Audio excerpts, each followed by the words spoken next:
You are now listening to Out of the Blank.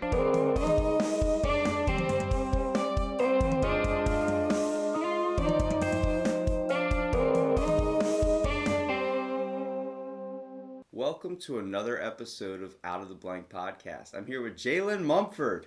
What's up? So, Jalen, besides our childhood shenanigans of growing up together in high school, Especially on the school bus. on the school bus, yeah, your hairline is definitely experiencing low tide. I thought it was high tide. High tide. Well, it's so. What do you do, man? Like, what makes you money? Really, I work at Waterman's. Waterman's? Yeah, seafood. What do you do there? I bust tables. Like when I first started there, say I would, junior year in high school, I was dishwashing, and in like a couple months, they moved me up to steamer. I did that for 2 years, and then they moved me up to buster. So, I made like $5,000 last year, but I had to use that for my hobby, and then like fixing the truck a couple times. So That's actually what I wanted to talk to you about. So you told me a minute ago that you were racing, doing. So what is this that you're doing? That's your hobby. my hobby is drag racing. I've been doing it since we were 15 years old. And you're not talking about cars. You're talking about Motorcycles. motorcycles. How'd you get started in that? I would say from my dad, really. He It's just something he's done for a long time, and then like some of his friends, his buddies, and then like one Christmas he got me like a little pocket bike, and I would race that with people around the block in my neighborhood, and then it grew from that to dirt bikes. We were doing that every summer. Are you telling me you're a rough rider? No, that's a like a group, like a motorcycle group. You don't pop wheelies on the streets? Not with mine. Mine's stretched. Do you isn't that kind of dangerous though? Would racing or riding wheelies? It's just riding a bike in general. After you hear all the people that crash around here, but you're riding drag racing and stuff, like that's got to be insane. Aren't you ever nervous? Yeah, I've had multiple people come up to me and say you have balls of steel, or anybody that rides a bike because of what we do. I would say it's dangerous on the road, depending on like aggressive drivers or whatnot or whatever, because you have like people that may cut you off. You have people on bikes that cut people off, so that may cause problems there. But Yeah, I think the one thing I really see with dangers of bikes is like when people are like you're driving your car down the road or something, and then like they're weaving right past you, going right through you, and then they get pissed off at you if you're trying to turn or something and you cut them off or something. It's like, yeah, I wouldn't be that type of person. Say when I get my bike tagged for bike week, I'm just be the cruiser. Like I may have cars going by me because I'm just enjoying the ride. Are you not legally allowed to drive it like any time unless it's an event? Kinda. So you have to have At the special moment. tags for it. Yeah. Is it so when you're drag racing? Like, to explain that to me because I've never even seen a drag race before. Well, I'm gonna start off with the age for the people that don't know. You have to be at least 16 years old with a valid driver's license to operate a vehicle going down the track or anything like in the pit area. But drag racing is kind of like from a dig. If you've seen people like Car Week in Ocean City or whatever, they be at a stoplight. Yeah. And they wait till it turns green and they go. It's kind of like from a dig. That's what it is technically. But at the track, we have something called the tree, or it's called the Christmas tree. You got your pre-stage lights, your stage lights, and it's like 3 yellow lights that go down simultaneously at the same time, or they go down individually until it turns green, and then the last one is red. That's only if you leave early. Yeah, like early. So kind of like Fast and Furious. Yeah. Now is there hot girls that? I would say like at the events, the big events, like you go down like Budge Creek or like Atco. When I was younger, I used to see like the pro riders that had like the umbrella girls. Yeah. It's like Supercross and all that, and have like the umbrella girls and everybody. Have you what's your experience? Like, I want one of those. What, one of those girls? Yeah. What's your experience when you're going up? Like, it's gotta be nerve wracking, dude. Like every time you ride, right? Or have you just gotten used to it? I would say when I first started, it was kind of nerve wracking because usually on a dirt bike you probably go at least the max, probably 50, maybe 60 miles an hour. Dude, the one time I was on a dirt bike, I fell off, and then my brother popped a wheelie and burned his whole side of his leg from the exhaust pipe. So we have bad experiences with that. I mean, I had stitches in this leg from a dirt bike and like a cut here, some other stuff, but I guess you just like that adrenaline and that rush. You just get used to it and you love it. It's like a stress reliever from work. Do you compared to your first time going up there, like do you still remember the feelings you experienced the first time you rode on one of those giant things and went down the track? Uh, I kind of can remember like the butterflies in your gut because you're nervous from going down, and then probably since you're going so fast, Yeah. you don't know like where to stop or whatever. Especially if you're a first timer, you're just trying to learn everything. But now, I'd worry about having to piss when you put on that suit. oh, that happens to me all the time still. You get on the bike, you're just like, I gotta stop, guys, hang on. And then like sometimes I'll be like, I'll hold it after this pass and then go run, stop. And then like sometimes the feel in the pass, and then when you get back on it, it'll probably come back. And if you have time, then I'll just go run, take a piss somewhere, and then Yeah. relieve myself, Relieve yourself. and then like take a deep breath. Do you have any moments where like you're like you just feel like you couldn't do it? Like you get up to it and you're just like I can't. I just not feeling it today. It's been multiple times. It's kind of a thing I'm going through right now. What's going on? I was like, I would say maybe 2 years ago, it was like, yeah, like when you feel on top of the world, like you just Yeah. at the top, like you're just getting better and better, and then like you just hit a slump. You feel like you reached your peak? I don't feel like I reached my peak. It's just multiple people have told me like in sports, it's come a time when an athlete or a pro has to like meet their slump. Yeah. So they have to try to go over like a little crossroad or bend in the road, like an obstacle that you just have to try to defeat. And overcome it, yeah. Yeah. Well, you gotta realize you're experiencing what a lot of people our age experience too. This is like a rough moment because we're in adulthood, but at the same time we're trying to figure things out. Yeah. And where you think you have things figured out, you might not know if you want to do this for the rest of your life. Is this what you want to do for the rest of your life? Like make money from this? Is do drag racing? I would say now since I'm a sponsored rider, but Who are you sponsored by? RX Tattoos. Nice. Yeah. Do you get any money every time you ride or something? Yeah, they usually pay for like my admission and everything, so I kind of get in the race for free. That's good though. You get to So- do something you love for free. Yeah, it's a blessing, but I also want to help them promote their brand. It's just I've never been the type to like, you know how people like at like a store or whatever they sit on the side and like promote stuff. Yeah. Usually at a drag race thing, it's kind of hard because people doing their own things. And some people have their own like tents and like the I forgot what it's called. Booths. The vendors area. Yeah. So since I'm technically not like a vendor. I'd want to I'm be not, sponsored like- by Fig Newtons for sure. Yeah, Or those banana nut muffins we used to get at vocational school. Yes. Yes. Dude, you can buy this from Food Line, like 50 cents. I've seen them and I just remember all the good times from Votech. Yeah, everyone paid like $10 to get all these muffins. Yeah. See, like, We shared a couple muffins in the days. yes, we did. We did. And it's crazy to think because, like, seeing you now, like, I just remember you from school, like, a completely different person. I had no idea you had this, like, passion to kind of drag race and stuff. That's something, like, I started seeing you put up pictures on Facebook and all these things. I'm like, is this really him or is he just, like, is he just taking pictures of people when he goes to the race? And then you're like, my last ride, I was like, whoa, whoa, whoa. Like, I did not know you were interested in stuff like this. And I'm trying to get everybody that we've graduated with, and honestly trying to hear the world's story of, like, what you're telling me right now. Like, when we podcast, we're having a conversation. So whatever you want to ask me about life and I ask you about life, we're just talking to me. I'm kind of used to podcasts. I don't know if you've seen the show Street Outlaws. Yeah.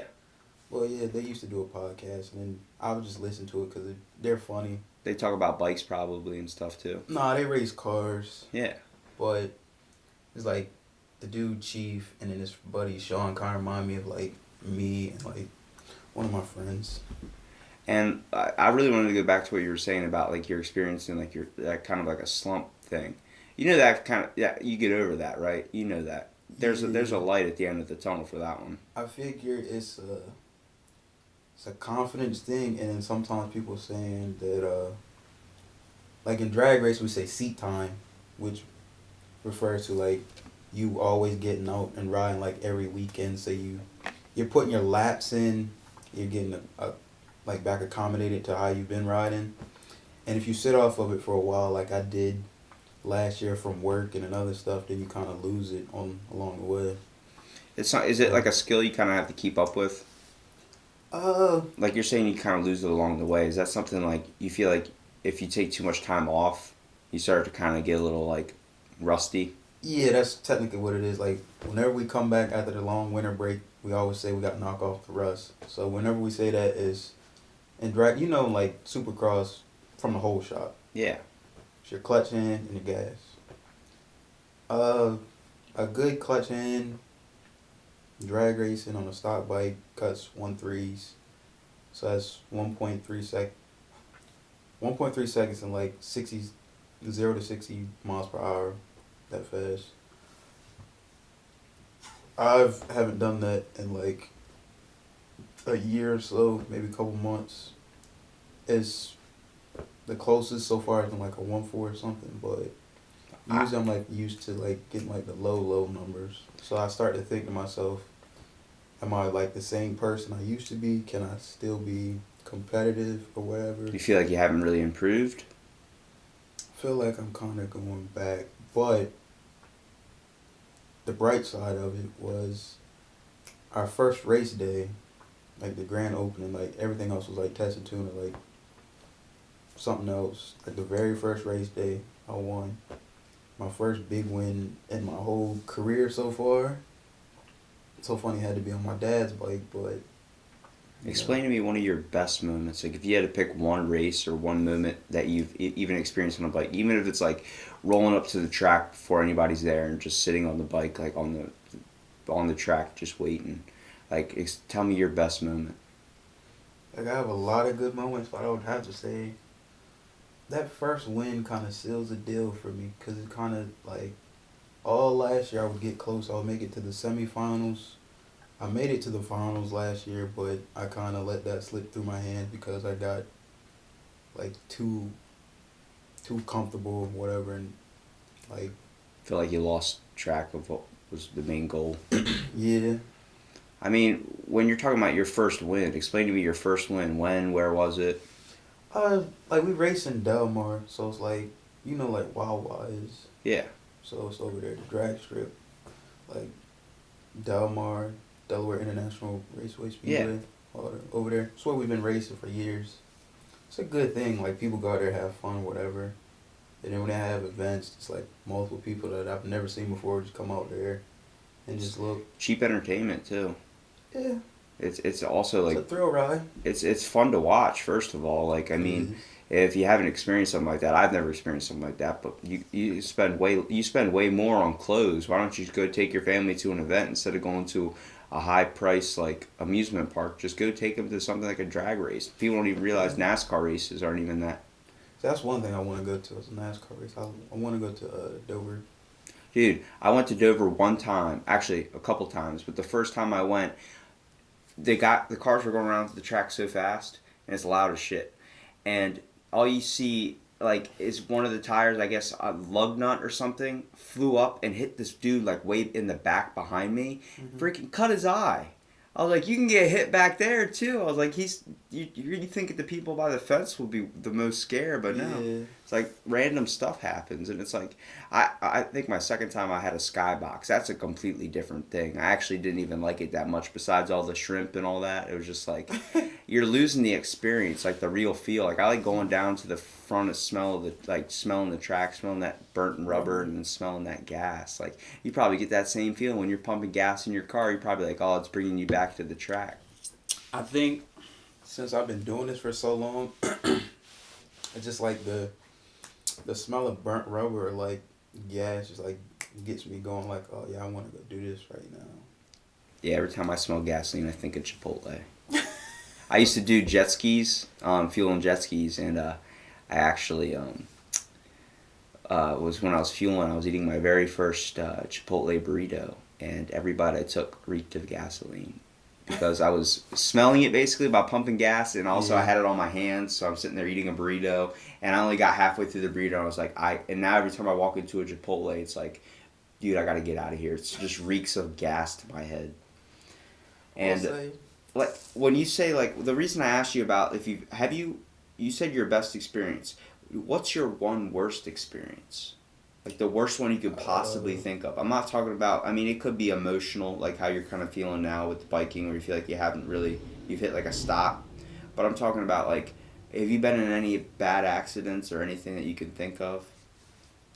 no, not really, but I would say this is probably like we had just graduated high school, or this was our senior year. My dad's buddy came down with us. We were going to Cecil County to test, and like I had went down on my dad's bike the pass before, and I get on the other end and I see like all this oil on my right leg and like on the side of the bike. So I check it. I told him about it, and he said like maybe the oil filter maybe got loose, so that's where the oil came from. But I was just thinking like that whole day, like if that got on the back tire or whatever, I could have went down, and we go at least 150 miles an hour. But directly after me, his friend goes, he goes down, but he goes down, and I'm thinking, is it the oil from the bike? And then You feel like you caused it? that's what I was thinking because I was so young. But then somebody told me like his fairings, like the plastics of a bike, like the body work. He said like the side blew up and he tried to catch it. And we're already going fast, so there's wind coming at you. So it he probably grabbed like the front brake and it washed out on him. So he fell and then slid. And then what was remaining on the track was pieces of his bike and the oil from it. And then like when we race, we wear like protective Yeah. gear. The Those stuff that he snazzy was suits. at that leather. He had pants that were leather, but they're not like good leather, like actual race leather. So that was ripped off of him. So like he had like road rash from the track, and like I think on both legs and his hands were all burnt and like cut up. Now I've fallen on the sidewalk and I have scraped my knee, and I have sat there complaining about it for 30 minutes, much like the Family Guy episode. So is that what that guy experienced is a whole nother world I can't even imagine, because I think anybody experiences carpet burn compared to road burns a little bit different, but it hurts like hell. Yeah, especially when you get to the hospital and they add like We're gonna have to take skin from your ass and put it onto your leg now. yeah the skin graft, and then they clean it and then they scrub it. I don't want to go through that. I mean, see, like I was in a jet ski accident when I was in my second year doing jet skis, Yeah, and I was nervous about hopping back onto the jet ski for the first, little while. Now, when I do jet skis, I tell people like to stay away from me. Basically, like if a guest or a customer is approaching on a jet ski, I tell them like stop, slow down. I'll come to you. Don't come to me. yeah, Because when I was hit, it just gives me that anxiety. It's much like when you get in a car accident when you're driving, you're afraid kind of to get behind the wheel for a little bit, and you kind of just have to go with it and get used to it and overcome it. That's why I was asking you about if you've experienced anything like that. Because first of all, the balls you got to have to get on a street bike and then drag race going like 150 miles an hour, knowing that at any moment you could fall off and skid all the way across that road. I mean, it's kind of scary a little bit, but the fact that you overcome it just to pursue something you're like passionate about, just like hobby wise, yeah. what do you want to do though? Like for the rest of your life, like to make you money, what's your end goal? That's why I'm going to school at UMS for business administration. So I kind of want to implement my hobby, drag racing, into my business. So I always thought of like being a mechanic or whatever. Like, what I figured, if you're a mechanic and you have employees, that's not gonna be enough. So you probably have to turn it into like a dealership. Yeah. So you sell bikes from your business. You have parts that people may need for their bikes and everything. Then you kind of like branch off and like promote with like other companies that Sponsor other bikers too. yeah. Do you want to start your own business, or do you want to work for someone, or just to get like manage another place? Someone told me before I start mine, like you might want to work for one first Yeah, to for learn sure. the ins and outs. So that way when you get to yours, you already know what to expect, how you want it ran, and then the odds and ends of actually being like a business owner. Would you specialize in bikes, or would you specialize in something else like cars? I figured uh, we probably have more cars down here than anything, Yeah. so I would probably have to make it both cars and bikes. That way, it's probably easier for everybody. Yeah. Well, I've talked to a couple like people that work at like different mechanic shops in the area, and they Yeah. all talk about like one that works at GMC dealership was talking about how like he's working there, and like it just becomes like the way a mechanic sees a car compared to how a normal person sees a car is completely different. You guys see like the schematics in your brain, and then start finding like, all right, this is obviously wrong. Obviously, it's all like trial and error. You have to kind of go through it first, then you know how to fix it. And by the time you get the same problem over and over again, it's just easy fix. But Yeah. compared to some people that pour blinker fluid all over there, yeah, I said blinker fluid, and Yeah, it, blinker fluid or oil just on top of the motor. Oh, it needs a quart of oil. Just torque right on the yeah, motor. dump it right on the motor. And it's like those people, they just don't have that knowledge of this car skill. And this car skill is actually difficult. And even when it comes to street biking, especially street biking, because there's so many problems you can go wrong. Trying to troubleshoot a jet ski when I was out on the water is the hardest thing because there's so many working parts, and you really got to be like a quick thinker on that. Like you got to be able to problem solve quickly. So when you're owning your own dealership, you're for you, I feel like your best bet if you were going to do a dealership, I feel like you'd be more interested in like specializing with bikes, but being open to cars, but being like a sponsorship for street bike people. And then you can still race under your own name and maybe start your own team too, so you can have your own family under there. But what would you call it? What my team? What would you call your garage? Oh, You got to think of a good name. You should be the Mumford and Sons. Your uh, last name's Mumford. That is priceless. that would be a cool like a team thing, but if I had like a whole bunch of sons, kids as boys, but I went through like multiple things. Like I could call it like Mumford's Motorsports. That's a good one. Uh, Mumford's Motorcycles. Something Mufflin like Mumfords. that. Or yeah, something around that. Or yeah, some of my last name because it's like you got places like Delmarva Power Sports, Shore Cycles. See, I think if you made like not an international business like that, like a giant mainstream company type one, Yeah. if you tried to focus on something like a small town one, like made it more family oriented, I feel like those people make the most monkey. Like Bad Monkey Garage and like Lucky, Bad Lucky, whatever it's called. Yeah. Like those brands, those are like run by like basically families, but they promote such a good like environment because I think a lot of people would look towards a more like family owned dealership because they feel like they wouldn't get haggled over. Well, yeah, I kind of noticed that because if you go to, like you said, Bad Luck and everything, that's the one like on the road by Domino's, in Berlin, like near Stephen Decatur, right? Bad Monkey?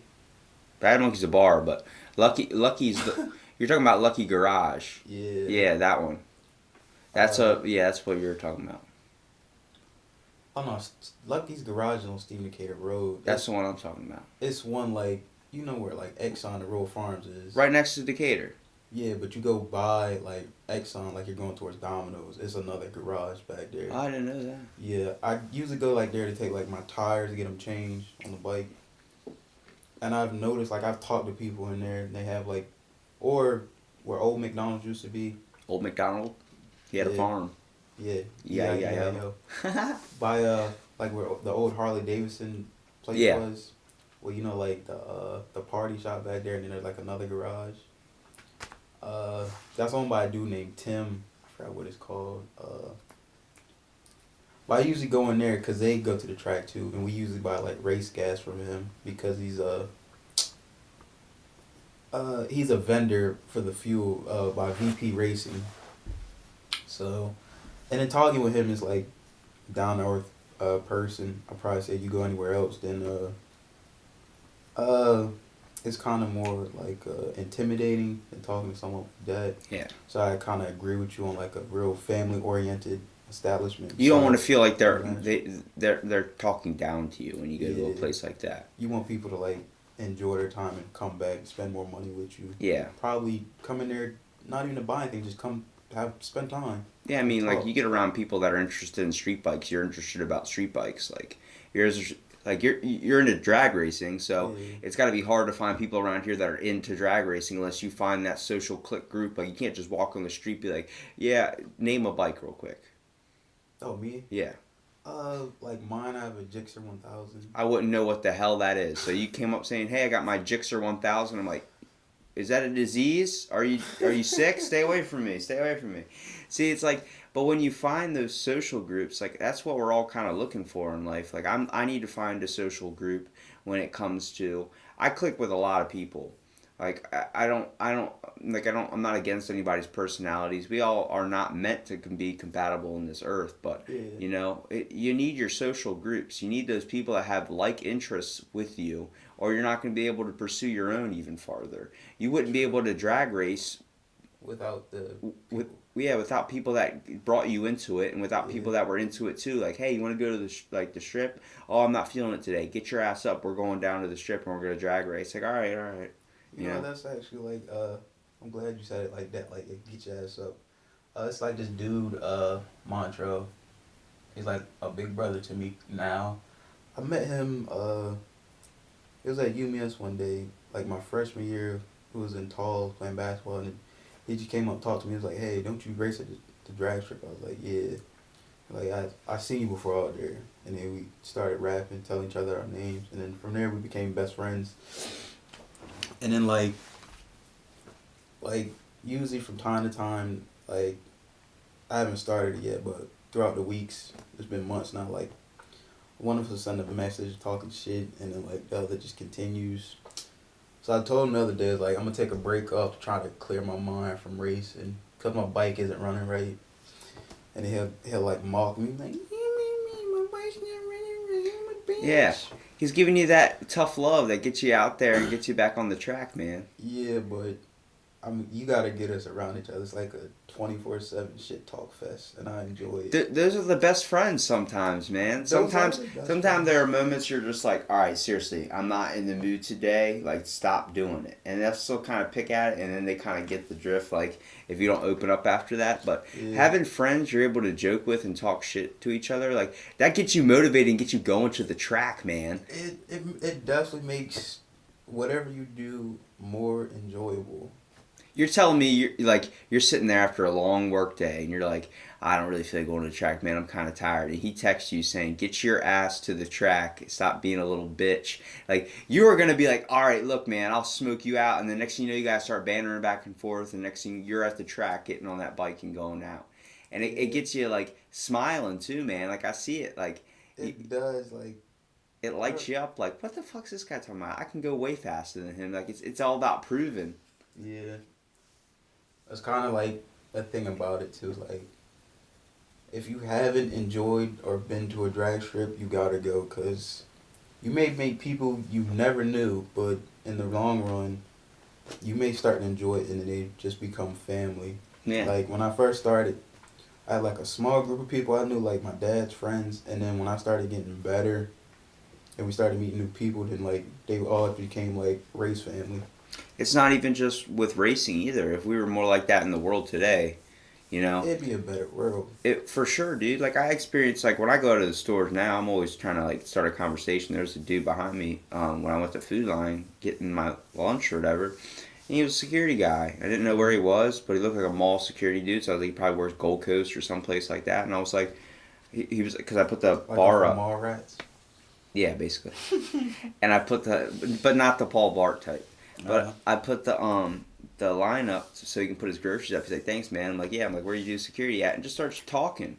And it's like so many people, like you say, God bless you to somebody or bless you to somebody. They're just like, ignore you. Like I said, bless you. I'm waiting for the thank you or something. You open up a door and they just completely ignore you. It's like everybody's so like afraid to, Antisocial. afraid to communicate. I've noticed that. Like I'll go to the mall. I'll like, cause I always been this way as like a little boy. Like I'll open the doors for like grown folks and I'll just hold it for them. You'd help me with my groceries. Someone say thank you and then like there's like some women that walk by. Someone say thank you and then someone just keep walking like they're on their phone. Yeah, you're not on your phone. I can tell. Blah blah blah. And then I've like I went to Walmart a couple times. Like this elderly guy, like he had like a giant 36 pack of water, and you know how their backs are probably bad and they just can't lift it. So they like, nice strong young man. I'll get him help me. I'll help you. Don't have anything else better. I was just about to leave, so I'll stop do my public service duties for the day, and then so you can go do bad shit later. Maybe or just take a nice nap. Take a nice nap. See, when I find I always help older ladies better because when I ask an older guy, like, you need help with that water? And then the one time I asked the guy, he was like, I don't need you to do that shit for me. I'm like, okay, sorry. He's like, you think I can't do it? Like, no, I know you can. I was just offering to help. Are they preferably mountain lionesses? Kind of, yes. It's just it's like, so we need to be more communicative to the people around here, man. Like, you live right down the road from me. I never even knew that. Like, you know, it's There's just a lot of people that I didn't know was around because, like I said, in high school, everyone was like, we had our groups. That's the one thing that pissed me off about high school. I talked to Tevin Sneed about this. There was everybody was split up by race and what they were interested in. There was the black kids, there was the rednecks, there was some of the nerdy white kids. There was just like random cliques, and trying to get into a whole nother group, you were seen as like, it was like forbidden, yeah. And it was like, it's ridiculous because, like, how many times are we just sitting at home doing nothing during the day? And it's like, you're afraid to go out and actually go do something because you don't really feel like going out and do something. It's like, but once you get there, it's like, same thing with my podcast. I try setting it up with people. I like to schedule it out, and like so many people be like, I'm not feeling it. It's like, just once you get here, it's a whole different experience, man. It's not anything like an interview. We're just having a conversation. We can talk about fucking aliens if you want to talk about aliens. I will say that's what a podcast is. It's just a nice way to just talk about anything. It's literally like relaxing. It's like, how many times do you actually have a conversation with somebody, like that's not over the phone or not on Facebook or not Snapchat? Yeah, like a great conversation. Like, one that you'll remember for a while. One that you're like, I want to remember. Jalen sat on my couch and got his hair gel in my couch. Like, I wish in high school that like people you made like more friends. I mean, not any more friends. It's like I was now in college. Like, I'm kind of late. I don't know if I was kind of shy in high school still. I mean, I talk to people, but it's like now it's like I can say things to you, and then like we can probably like link up. Doesn't matter. And also be able to have a conversation that's not over making fun of each other. Yeah. That's all high school was everybody just picking on the other person, trying not to get picked on that day. Yeah. When you get older, you start to realize, like, shit, like, we got to kind of grow up at some point. Yeah. And that's what I actually enjoy because, like, now that we're all kind of grown up, we're able to have actual conversations without going to some stupid jokes. It's like, yeah, it's fun to joke around like that sometimes, but it's like sometimes you just gotta be like, shit, man, like, you know, you're 24 and you're cracking, you know, calling other people names and shit. It's like, are you not happy with your own life? And usually that's probably what it is, but yeah, it's different because, like, you live in Berlin, I live in Ocean Pines. How many times can we hang out where I'm just sitting around doing nothing, you're sitting around doing nothing, and we're just, like, afraid to walk out the door? Yeah. Everyone gets like that, man, because I understand, it's especially when you have a day off, it's being comfortable. Like, hey, it's easy to make up an excuse and just do nothing all day, sit in your PJs and shit. But at the same time, you got to realize, like, people are amazing. There are a lot of shitty people out there for sure, yeah. But I wouldn't be podcasting if people weren't amazing. At least to me. You're amazing, dude. Like, in my mind, 100%. I still picture you the goofy kid from the vocational bus who used to sit in the back. He used to call me Pobby Popperson. They used to piss me off, but it was so funny, dude. It was just like... Oh, we kept Tubby. Yeah. Big Levitard. Caleb Quilla, we got to get on the podcast. Caleb Quifa.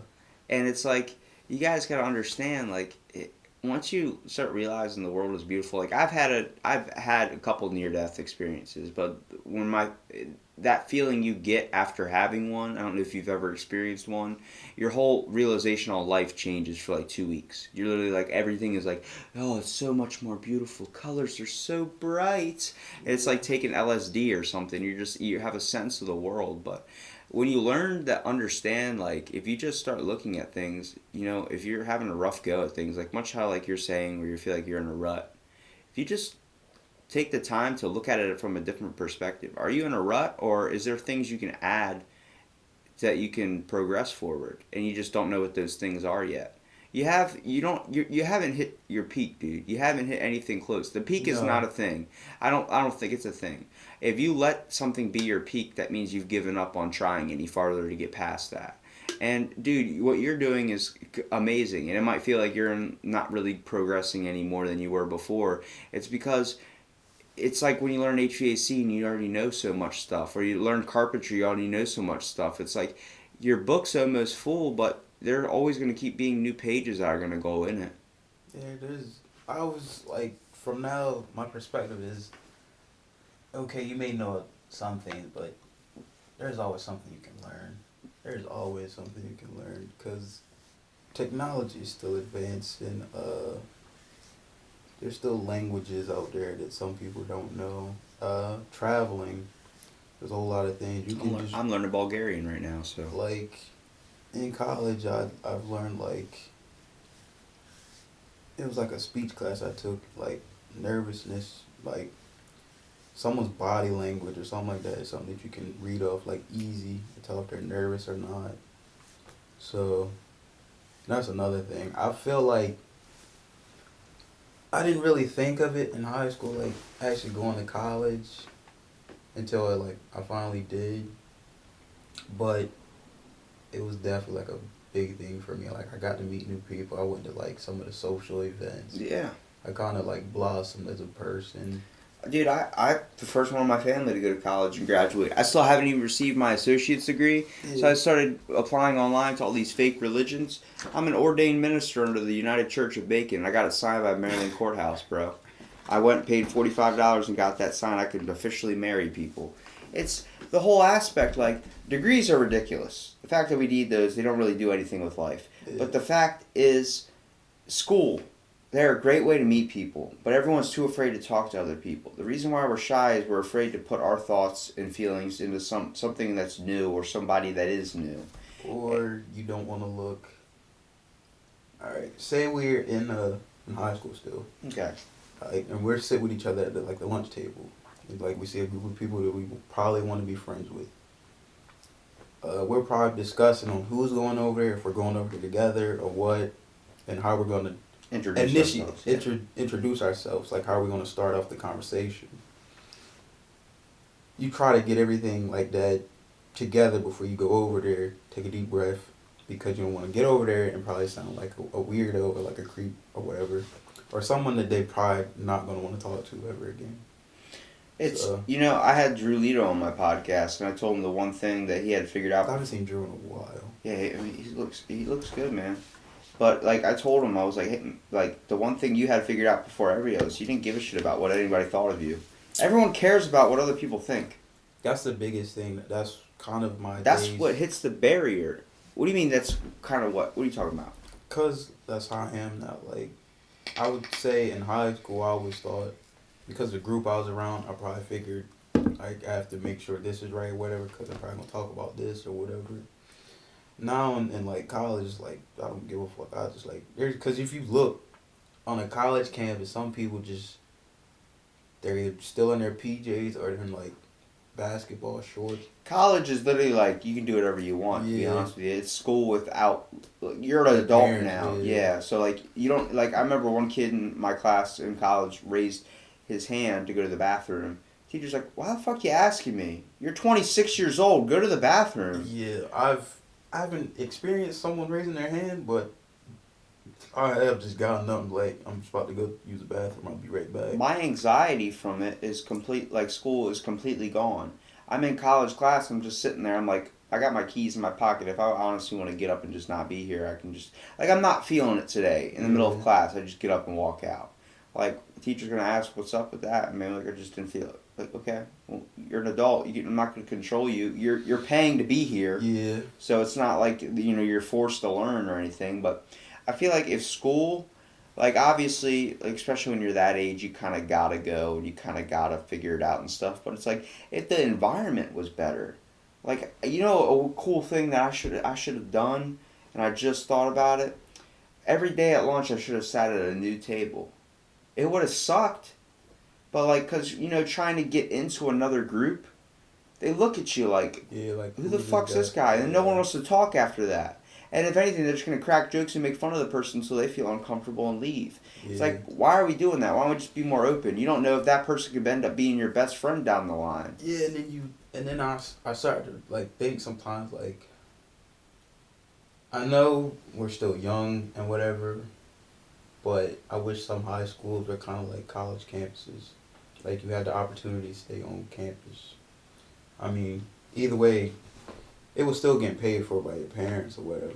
But you feel restricted to a place. Yeah. Once you feel restricted, like you can't leave here until this time is up, you start to get like a little bit of like, and what I have is like a back talk to authority. Yeah. Like if you tell me to do the dishes, I'm not going to do the dishes, but I'll do them on my own. Yeah.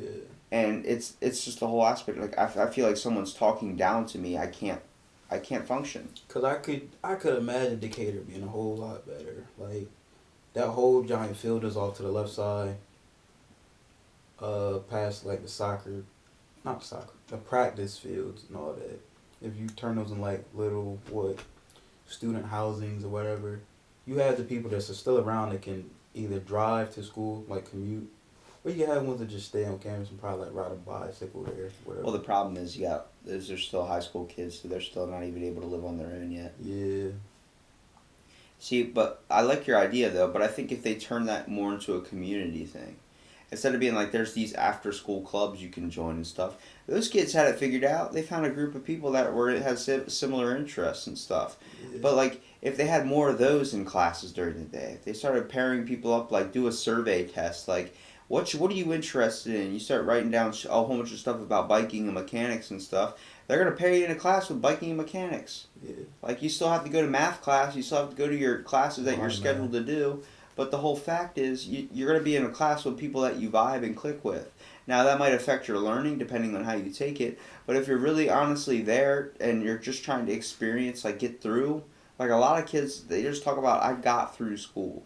You don't want to get through school. A lot of people talk about they got through life. You want to take something with you. Why do you just want to say you got through life? Nobody wants to get through life. So you want to make something of it. You want to leave a mark on it. I'm pretty sure you want to create something, like you said, your business, but you want to leave a mark that's going to be passed down or remembered by. Yeah, especially just having like random people just say, oh yeah, I remember like Jalen. He was like such a cool person. He did so much for me, or whatever. Something like that, really. And it's like, what's the three things you usually ask somebody? And they always answer with one of these: is I want to be famous, I want to be rich, and I want to be like have all the sex or whatever you want in the world. It's like you crave a desire to be something in somebody's eyes. Everyone does. We all care about what everybody thinks of us, whether you say you don't or you're not, and you can say you don't. It's not true. I can say I don't think, like I don't care what anybody thinks of me.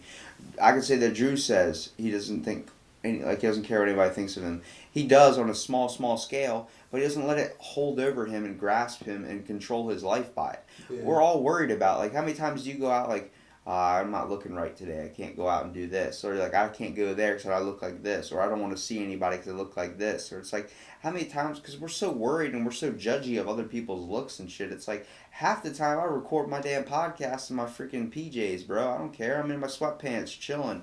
I'm like, you coming into my home, I just want to talk to you, man. That's all it is. I want to get I want to hear the history of Jalen Mumford I want to see this book, and I want to get you back on again to hear the rest of the story unravel. I want you to send me videos and pictures of your car shit, even though I might not respond on the first try. Yeah. Dude, I'm interested in your life, man. I'm interested in you as a person because I know you're a good person, and I know down the road you're gonna create some shit or do some shit where I'm gonna have to be taking my kids, Michelangelo, Donatello, Raphael, and Leonardo to the freaking 4 Ninja Turtles, bro. And I'll be taking them to Master Splinter. Master. He'll be the adopted one. And I'll take you down take them down to the races. And be like, you see that kid right there? That kid that's riding those bikes and started that whole business. That kid I went to school with. Friend. That's my best friend. And then all you hear is Jalen in the background scream, "No, I'm not. He's fucking lying." And I'd point at you and I'd be like, that guy, I remember on the bus cracking those jokes. Like, it was ridiculous. Like, it's amazing that, the fact that we're here every single day, we can wake up and we can honestly breathe and get through life is something it's a blessing. I've taken for granted, we all have taken for granted for so long. Once you realize it's like life is beautiful, you just got to start thinking about it in a different way. Like, don't think about you're at your peak or you're at, like, you don't feel like you can progress anymore. Look for ways that you can change things up. Maybe change up your style. Maybe change up how you showboat. Maybe change up just small little characteristics that get you, like, adds new flavor to the mix, man. Mm-hmm. You eat the same fucking food every day. Like, you get bored with that shit. You gotta spice it up with something. Yeah. Spice up your street bike life, man. Do you know any ways that you could possibly street bike it up or, like, spice it up? I mean, the one thing I would say is there's not too much. I mean, you can probably add chrome wheels. I already have that. You could probably put fancy lights on there if you want that. I don't like that shit. You like it on the base. I like that too. I don't put eyelashes on my car like some people do. Or like those fucking claw marks. Yeah. Even though they look nice on something, it's just it's not your style. Yeah. But I would say it's the people that you take with you. Like, you never know what could happen that day. It's something new every day. Like, I would say maybe it's 5 or 6 y'all, 6 bikes. Maybe one has his girlfriend with him on the back or something. Some of them may want to start like a friendly argument or race, and we go find like a back road and race. We bet to have money. Talk about it, record, go ride down to like a restaurant or something, sit down, talk about it, have a beer or something. Like, one thing I like about podcasts, when we're having this real conversation, getting into the moments, you're having like a real moment with somebody. Yeah. It's the same thing you experience when you're sitting down in a restaurant and you're just talking. You don't remember what's exactly said, but you're able to sit down and like communicate. I think if everybody took the time to maybe 10, 15 minutes just to sit down and talk to somebody new, maybe every single day, and just get their life story. You obviously went through some stuff. I've went through some stuff. Let's talk about it. Yeah. I've experienced, an okay childhood, but, wasn't the perfect life. Obviously, we all have these moments in our life that bring us towards something, bring us towards a passion. I had a rough time in school. I became an introvert. I stopped talking to people. Then it's all built up so much to the point where I'm like, shit, like, this is why you hear about all these school shootings that happen. You're locking kids in a place and they feel like they're trapped, and they just hate being there because of the anxiety and the stress of all the other students dealing with the same shit, trying to put it off of them onto somebody else. Society, they project themselves too much. And I don't mean to dive into the whole world of like how society and the world is, but it just sucks, man, because people are interesting people. Yeah, it is. Like, the anxiety and all that was such a fucking bummer. But like I said, if people communicated more, like, I think now people rely more on like their cell phones, whatever they have on their side. With me, I was like, okay, it's cool, I had that, but Instagram's more important than somebody else's life. yeah, It's became that. I couldn't go through the day without like talking to people. Yeah. I still need the basis of conversation. Don't get me wrong, I'm on my phone a good amount of time. But I'm on there fucking playing Dokkan or something, but for social shit too. yeah, It's a good way to connect people, okay? I wouldn't have a friend that's in Wisconsin that I've known for 9 years if I had never met him on Xbox Live. He invited me to his wedding. I've never met this guy in my entire life, but I have his Facebook. I have his Snapchat. He sends me Snapchat. He works at Subways. He listens to my podcast. He shares every single episode I put up, which I love. Thank you, Kelly. Shout out to you in Wisconsin, brother. But it's amazing because where some people are like, "Oh, technology sucks. I don't prefer my phone." I don't. Everything works in a small amount. You start taking things too much, you start doing too much with anything, it becomes completely destructful. And it's like, I like that kids are a lot more interested with technology and into it, but you still gotta have those times. I went to a Christmas Eve party at my aunt's house. All the kids that are like 7, 14 years old, they're all sitting there playing Fortnite. I've never played a game of Fortnite. I don't ever want to start. But then I was like, do I play with the kids and try and click with them because I'm interested in video games, but not as much as I used to? And I saw the adults playing ping pong, and it was like the older guys in their 50s and 60s playing ping pong. I'm like, there's 2 generation gaps right here. I'm like, which one am I going to vibe with? I just went over and started playing ping pong, man. And like, it's just cool because you're missing these real moments in life. What's that record that you put in the game? Yeah, it's going to be a record in there, but it's not anything that matters technically in the real world. Yeah. You really focus about it. Like, the memories we're having right now are just better than if we're just watching a show that's going to be out of our head in 30 minutes. Like, because, except you're watching Sanford and Son, then that thing lasts forever. like, you need a good friend to talk to. And I remember, like your RVCA hat, you used to wear that thing all the time. Yeah. Dude, I'm telling you, man, like, there's certain things you remember about somebody that left, like, an imprint in your mind. And sometimes it's a good memory, sometimes it's a bad memory.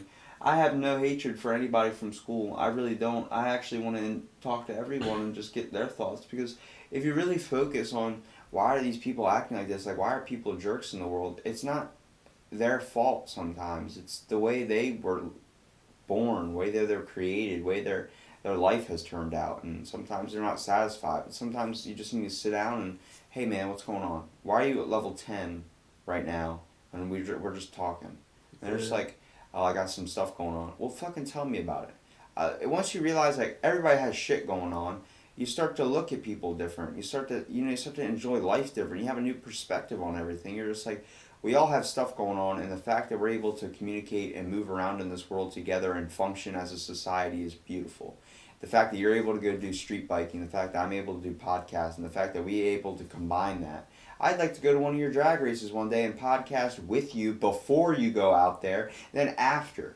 Like before, like, I'm nervous as shit, I gotta piss really bad, the suit's really tight, and I'm afraid to, and then you go, you get this score, I'm like, how do you feel now? And you're like, dude, I'm fucking relieved, I just schooled it, I felt better than I ever felt before when I'm going 150 miles an hour and that wind's going past me, like, it's amazing, man. Like, you look like a straight baller when you're on that bike, and it's awesome, dude, and that could be a way to maybe change it up, dude. I'll come bring my podcast in and just be like, let me hook it to the side of your bike, dude, and let me hear that. We're going down a thing, like, I'll even show up. Maybe that's what'll spark your interest more. I'll just show up in a bikini and start holding up the cards. Round 1, ready, set, go. Whenever we're done with this, I just need you to type in The Chief and Sean Show. It's a podcast, like the dudes I said from Street Outlaws. Like, they go on there talking about stuff, but then they have a good time doing it. They crack jokes, whatever. Then at the end, they have, like, questionnaires or whatever. But, yeah, it'd be nice to get you go out there. Probably, I would like to meet up with a lot of people I haven't seen since high school. Like, I could. It's a lot of people. Not just the people that I used to hang with all the time. Like in the black group, because since we all grew up in Berlin, like, we all... you guys were comfortable together. Yeah, like, there was never a time we didn't see each other, because everybody grew up in the same area. Right, couldn't even take a shit in privacy. Yeah. So, and now when I see him, it's like, I'll go say hey to him or wherever, but it's like... You don't know what's going on in their lives anymore. Yeah, because I'm just so focused on school. So that's one thing. I kind of left that part behind me, so I'm just... Other stuff is school, racing, and probably work. That's one thing that sucks about when you graduate school. Like, yeah, it's nice that you're done with school and, fuck that shit. But at the same time, you start looking back like, damn, I don't know what any of those people are that I was technically friends with back in school are doing nowadays. Like, the reason I started my podcast because Brooks Holloway called me one night in a massive, like, depression. And I don't mean to shout him out that way, but his life is getting better now. He's happier now.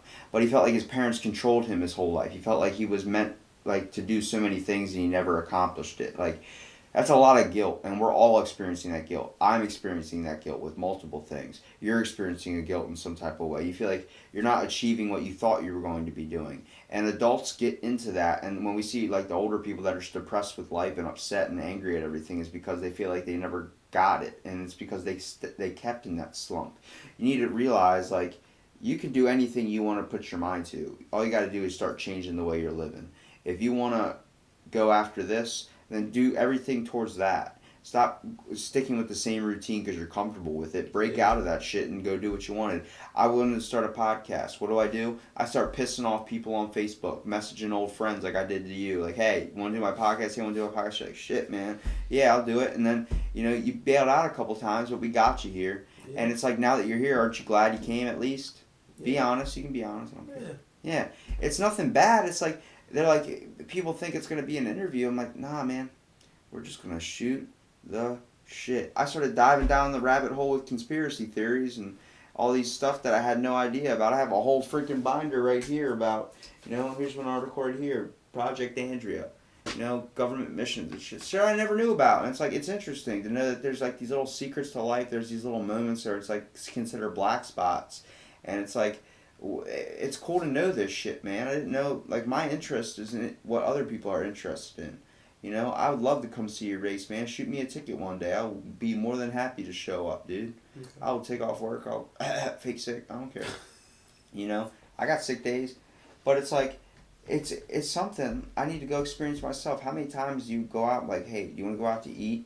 I can't. I'm playing Xbox. I can't, got home. I don't really feel like going out. It's like, you don't feel like going out, but once you put your pants on and go out there and do it, it's like, shit, yeah, I'm glad I went out and actually had this moment, because that's something you're going to remember 10 years if that person dies or something. How many times are you afraid to, you hear someone dies and then you're like, damn, I wanted to do so many things with that person. Remember we kept saying we're going to chill and do all this stuff. It's like, I experienced that heavily with someone I wasn't very close to in high school. You know who I'm talking about. Tymir? Yeah, my cousin. Yeah, 3 years I was in a class with him, and he was just gone. There was 10 of us in that class. We bonded, okay? Doesn't matter if I almost got into a fight with him. It doesn't matter about that. I didn't see it as something I did wrong or he did wrong or him just being a bad person. I saw it as we both are going through some shit, and we're trying to deal with it in ways we feel like we can deal with it. And that's what happened. It led to that. But shit happens, man. And after that, it was a dark days in our class, dude. Like, we all felt like there was a cloud over our heads. It's because it was a group of 11 of us that dropped down to 10 of us. And it's like, we've been together for 3 years. It's like you start growing like a close-knit family. Yeah. If we took more time to care about other people in life, even 5-10 minutes, it changes everything, dude. It changes everything. You become close to that person. You start getting connected to some person you don't even know. And even though you might not, freaking continue hanging out with them or talking to them later, they're always going to remember you sometimes, leaving on that impression. You usually don't forget. You only forget people you don't take the time to get to know. Yeah, we had a couple from our class that passed early deaths.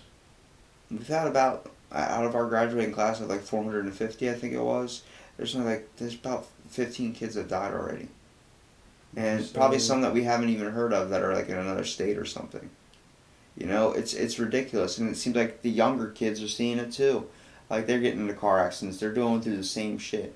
It's because we see so much influence from movies and TVs of stuff that you can do. Like driving drunk and doing all this stuff. It's like, it's real shit. Like, Timmy Gingrich came on my podcast and explained to me, like, what his car accident was like and how he now goes to schools and talks to people and, like, gets them to stop drinking. He did one at Decatur. Like, hey, kids, this is a serious thing.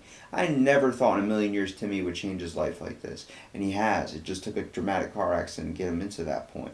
But we all have this something to do in this world, and you got to figure out what it is. And whether you know it now, it doesn't mean you're never going to figure it out. And the road's going to unravel, dude. You just need to pave your path with good intentions and try and make sure everything you're going with is towards your goal. You know, my way is to make sure I get everybody's story out there. Yeah. You know, I got your story, and dude, it's just sometimes we just need to learn to reconnect with people. Yeah, it's been a minute since I've seen Timmy. I think the last time I seen him was our Votech class. He looks good, dude. He's happy. Right before his accident. Yeah, he's dating Caitlin Kramer. Yeah, he's happy, man. I'm happy for him. Yeah, I'm happy for him too. That was like a real serious accident. Like, whenever I used to talk to him, he was always chill. Like, it was cool. He was in my HVAC class. I think that we had that one together. That was Mr. Stevens. With Logan Isaacs and all them. We used to do something like the milling. It was And he had like the torch, not the torch. It was a computer class. The plasma cutter. Yeah, but it was like you get to do mechanics and like wood cut and not wood cut, but a metal cut and all that stuff, like wiring and all that. Yeah. But but he was in my second class HVAC, and I bonded with all those people, man. And I still talk to Skylar today, you know. And it was crazy because even though Juice. Richard. I just seen him like right before I got out of school. I'm trying to get him on my podcast. He works at a food line and down in Princess Anne by Umia. So I went in there one day. I was like, "Hold on, is that Juice?" Because we used to talk all the time when we had electrical wire. I missed that class. Like, I rarely talk to him, but he'd always like high five me, like, "What's up, Robbie?" I'm like, "What's up, Juice?" Like we immediately bonded over nothing. I don't know what it was, and I'm trying to get him on my podcast, man. Like, there's all these people. Like, people think like I'm just trying to bug them and interview him. It's like, nah, man, because I want to hear your story, dude. And it's something, once you start talking, you have a great time usually on it, and if you don't usually have a great time on it, I haven't had any of those happen yet, but it's bound to happen. There's never a bad conversation. There might be parts where you don't agree, but it's never a bad conversation. Any conversation is a good conversation. It's just, it depends on how the vibe goes, man. Yeah. You got to understand, like, people are who they are, and I'm glad to have met you in my life. Seriously, dude, for real. Like, you're a good person, and I really hope you continue doing this street biking thing and you don't lose, like, you don't ever feel like you're stopped somewhere, because you're not, dude. You're doing so much more than I am compared to me. Oh, no, I don't want you to think like that, bro. No, I'm not thinking like that, your yeah. Thing, it's just like a small beginning for you, right? Yeah. You're just laying the seeds.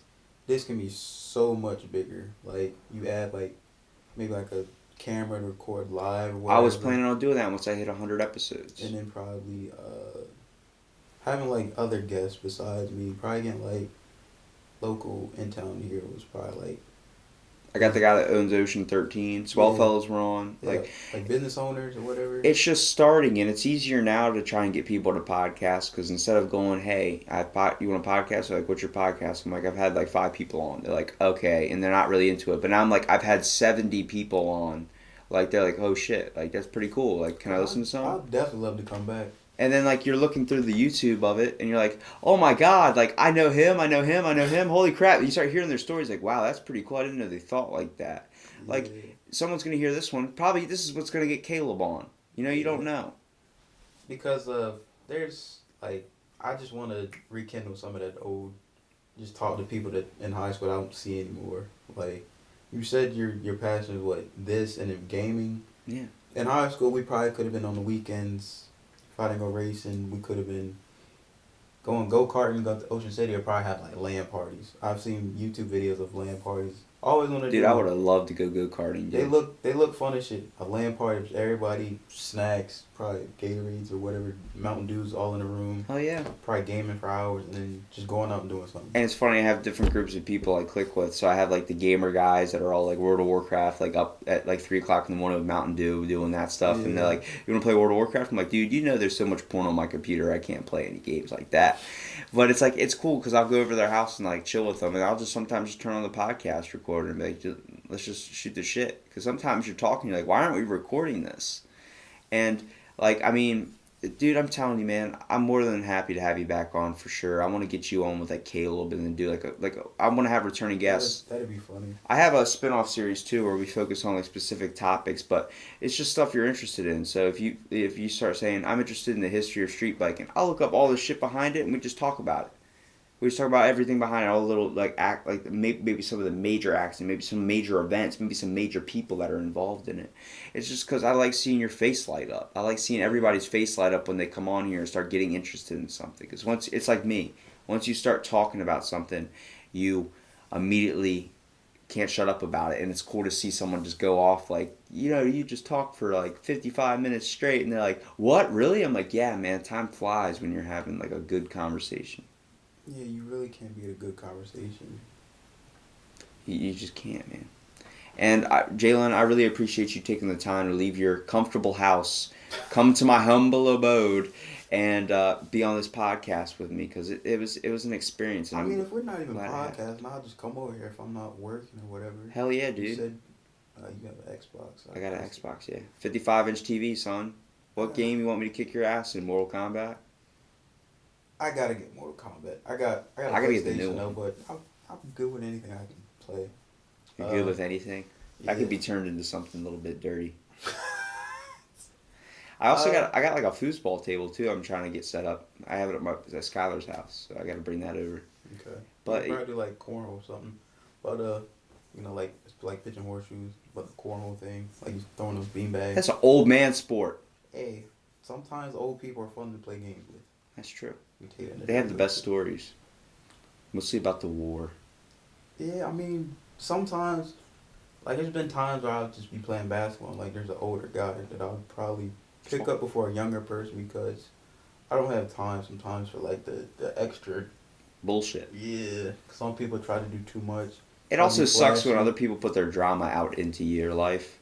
Yeah. Like, man, this girl, she doesn't understand anything, and, I'm just tired of dealing. It's like, why the fuck are you bringing that into, bro? Like, you got some problems I'm here to listen to, but every time we hang out, if you're just going to bitch about your problems, I'm okay. Like, I don't want to bring my life down. Like, it is good to help a friend out when they're in need like that, but the more you complain about your life, it's not getting the problems any better. It's just getting it off your chest until you go and experience it over again. If you're not going to change anything with it, the problems are never going to change. Yeah. Well, Jalen, I appreciate you being on the podcast, man. It was fun, and we'll definitely get you on again soon, dude. Yeah, I'm trying to do a YouTube thing. Like, me and my friends that I met on campus, they became, like, brothers of me.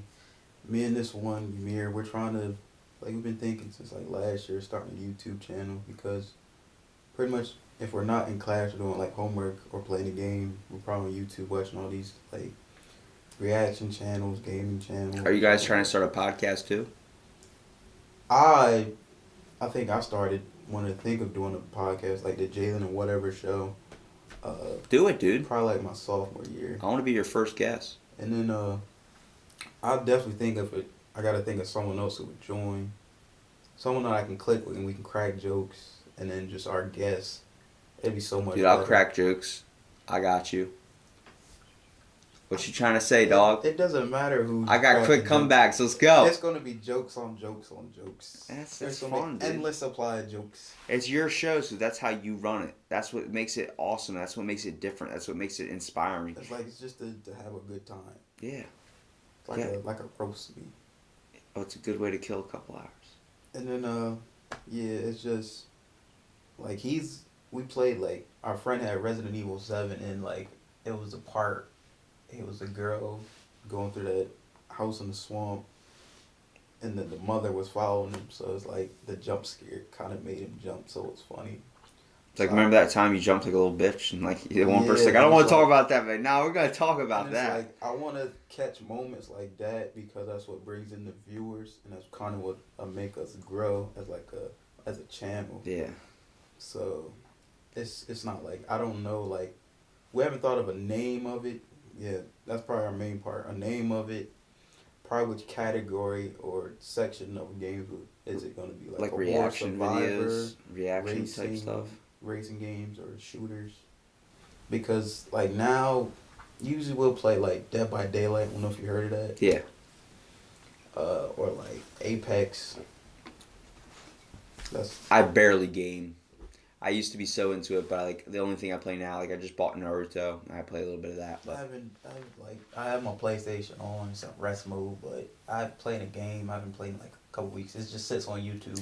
I'm rarely home sometimes if I'm not podcasting, so it's like I just shoot up Netflix or something, try and watch something, watch the same shit over and over again. But like you have said, it's like you can notice the certain decrease of like gaming, probably from when you're younger to getting older. I didn't even know Netflix had achievements. It has I achievements. started realizing I was watching a lot when I said watched over 1,000 hours. I was like, that's an achievement? That's terrible. I need to go outside. Goddamn couch potato. Right? Well, like I said, Jalen, I appreciate you being on the podcast, and thanks everyone for listening to this episode of Out of the Blank, and stay tuned for Jalen's racing schematics or schemes. What do you want to call it? Race vibe? Racers rant, whatever. Running off to the races.